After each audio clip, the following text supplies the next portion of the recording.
Think and Grow Rich by Napoleon Hill. There was a book that proclaimed Think and Grow Rich, and I recall flipping through the pages and reading the principles. The foundation of this is anything the mind can imagine and think it can accomplish. Whatever the mind can imagine and believe it can achieve, regardless matter how many times you have failed in the past or how lofty your goals and desires may be. Manifestation is a reality now. Whatever. When you send anything into the cosmos, it returns to you, and that is your law of attraction. It is a decision. It's a matter of the heart that your attitude can change your entire environment, that you may turn your mess into a message and your test into a testimony. Everything stems from the imagination. People were startled to see that you have been signing your name as Champ 2011. How did this come about? I believe in the law of attraction, that you are capable of speaking things into reality. And I believe that if you know where you're headed and what you want, the universe will step aside for you. It can't harm me. It can't harm me. It could only strengthen my belief. I feel confident because I am the top player in the world. That is straightforward. I wrote myself a check for $10 million for each photo. See, this is by Thanksgiving of 1995. That's it. I actually wrote myself a check 4 years ago. And that's, so I'm kind of here to say that visualizing works when you figure out who you are and what you want to do and you devote your entire life to it like a crazy person, as if you're all in on this and you manifest. The majority of these people eventually do what they claim they will do and become who they say they will be. It is real. People like us, we are crazy in the way that we feel we are. It can border on delusional at times. Yes, have brilliance and craziness as neighbors, and they only borrow each other's sweetness. Sometimes I manifest things that surprise me. So, how the fuck did I make that happen? And this isn't even about fighting. This is about my personal life. And I am like, I made that happen. And this manifests subconsciously. Just years of something presenting itself, then bang, it's right there. I'm like, damn it, I actually made that happen. It's scary, man. It scares me to think of what you attract. No, I know it's not simply what you fear. You attract what you feel, who you are, and what you want. What we truly desire appears to be impossible to attain and unrealistic to anticipate. So we never dared to ask the cosmos for it. I'm saying I'm living proof that you can ask the universe for it. Unwrap the gift of the present and let the future inspire you. Everyone is looking to manifest. We are all. We'll lose sleep to manifest, work 2 or 3 jobs to manifest, and study for hours on end to manifest. We're all wanting to materialize something. Let me draw your attention to a huge force that is within your grasp, a power larger than poverty, greater than a lack of knowledge, and greater than all of your worries and superstitions put together. It is the ability to take control of your own mind and use it to achieve any goals you wish. I went home and prayed for a bicycle, and a bicycle appeared in my living room, a brand new Mustang bike. I used it in one of the sequences in Eternal Sunshine, a Mustang bike with a banana seat. I manifested it. I stood there on an open field, arms spread. Once I started transitioning from, I don't know what I'm going to do and how am I going to get off my sister's couch? Who would ever pay me? How will I ever manage to graduate? How will I ever get experience? I am too young. I believe in myself now that I've shifted all of my thinking to, it is possible. I'm great. I'm going to work really hard to build talents that will help me go forward. That's when everything began to alter. When I changed my inner world, my outer world opened up to amazing opportunities. And it began with the concepts outlined in the book. I don't care what level you reach, I want you to dream, right? I need you to see Dr. Guys. I need you to spend a lot of time fantasizing every day. Let me explain why I found that people who dream, especially those who dream large, live a different existence than people who do not drink. So there are a few things we need to comprehend in order to create this future, which is no longer a faraway fantasy. Some possibility, some idea, but it is a very real aim. Everything suddenly changes. So while you may be normal or ordinary, you have the opportunity to make amazing decisions every day, and what you do today will shape your future. So if you come in here and say, I'm scared, do anything you can for me. Do not make a sound. Familiarize yourself with terror. Fear isn't real. That is something in your brain that does not seem to exist. How do we get over it? You get over it by fantasizing about what you could be.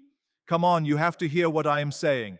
There are plenty of you in this room. You spend the majority of your life doing things that others want you to do. You're not even sure who you are. So even if you're doing something, you're not giving it your all because you're doing what someone else wants you to do and you're not good enough to be somebody else. You would express gratitude for the future, allowing despair, pain, rage, hatred, jealousy, and ego to undermine your growth, perseverance, and ability to travel and endure. When it comes to manifesting, you are taught to think about vision boards. And when you hear the term vision boards, you think about tremendous things.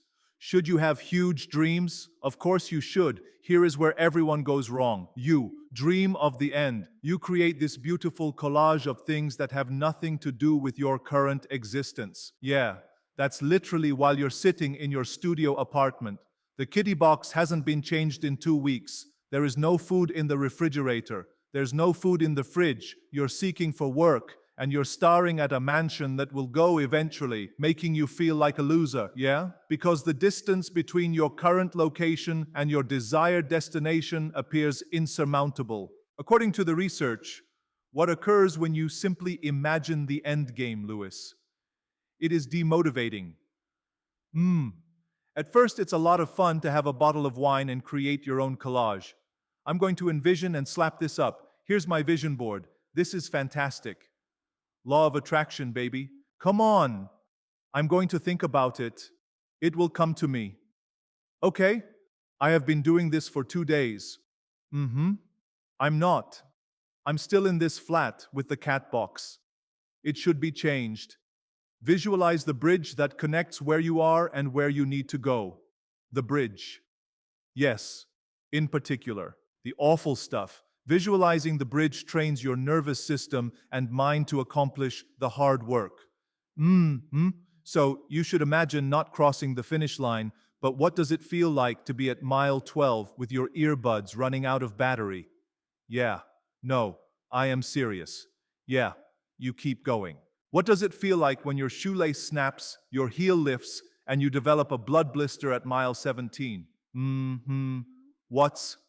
It's similar to when you wake up in the rain and image yourself running nevertheless. By visualizing the task, you're preparing your body for it and are less resistive to it.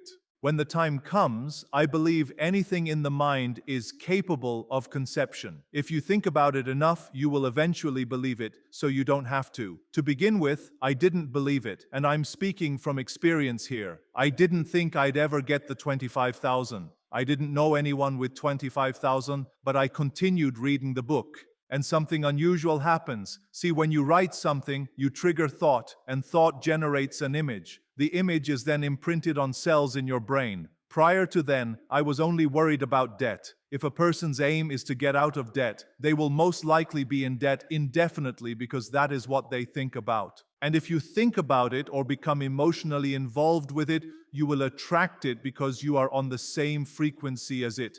I kept reading the card and began to think about making money. Many people would say, hadn't you thought of that before? No, I was thinking about debt, and since I was thinking about it, I began to hear people talking about it, and when I heard people talking about it, I began to think about it more. And I felt the answer was to work harder. Napoleon Hill once remarked that if you believe that hard effort and honesty would bring you money, you're mistaken.